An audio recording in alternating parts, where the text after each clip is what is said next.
எங்கிருந்து நீ வந்தாயோ கோடீஸ்வரா, எங்கள் நெஞ்சினில் நிறைந்து நின்றாயே கோடீஸ்வரா.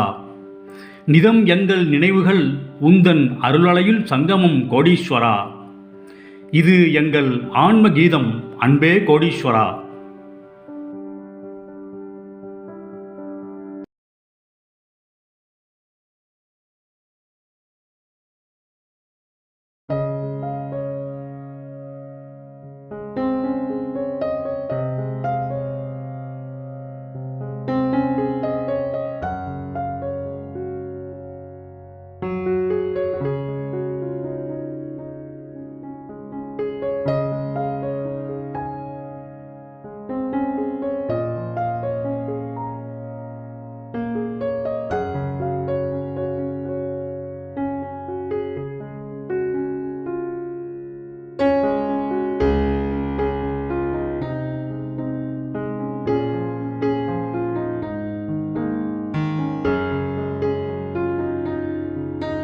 கோடீஸ்வராய நமக.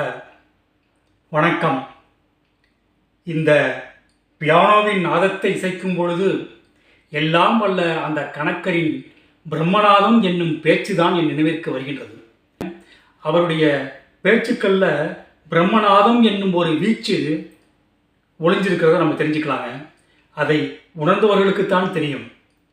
அது அந்த கணக்கரின் பேச்சென்னும் நாதம் அது வெறும் நாதம் மட்டுமல்ல, இந்த பிரபஞ்ச வேதம்.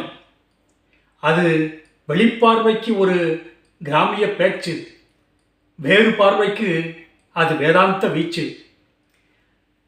அந்த பிரம்மநாதம் என்னும் பேச்சை அதை உணர்ந்து கேட்கணுங்க.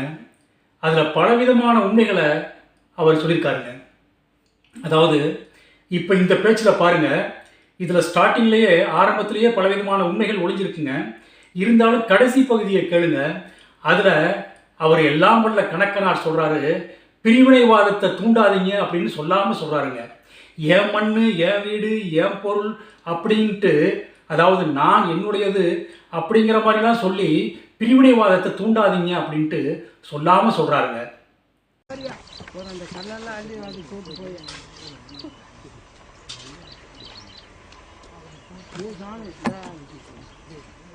ஏன் சாமி உனைக்க விரிச்சு விட்டு அங்கே போடு, வேறு அங்கே பாரு.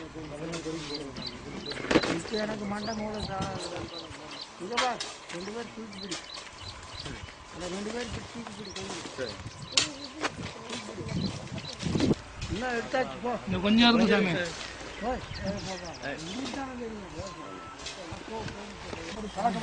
போமா, அந்த பக்கம் உட்காரு. போ, சாரங்கவாடி கூட்டி எந்திரி விசுக்குன்னு எந்திரி. போ போ, கிழக்கு போய் உட்கார். போ சாமி, இப்படி நேராக போவே, இப்படி போவே நேராக கிழக்க.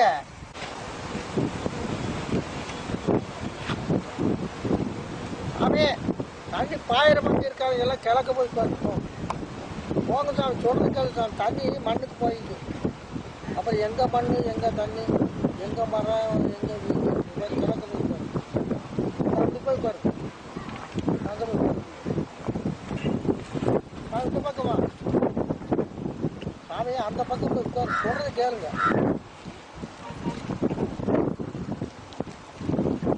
கேஸ் போனால் பஸ் ஸ்டாண்ட் இங்கே நடக்காது, ஆள் போயிட்டு வரணும். அந்த எல்லாம் வல்ல கணக்கரின் பேச்சு என்னும் பிரம்மநாதம் இந்த பிரபஞ்சத்தின் ஒரு ஒளி நாதம். அது வாழ்க்கையின் நாதம். அதை தொடர்ந்து கேட்டால் அதோட உண்மை நமக்கு தெரியுங்க. மறுபடியும் சந்திப்போம். ஆத்ம நன்றி.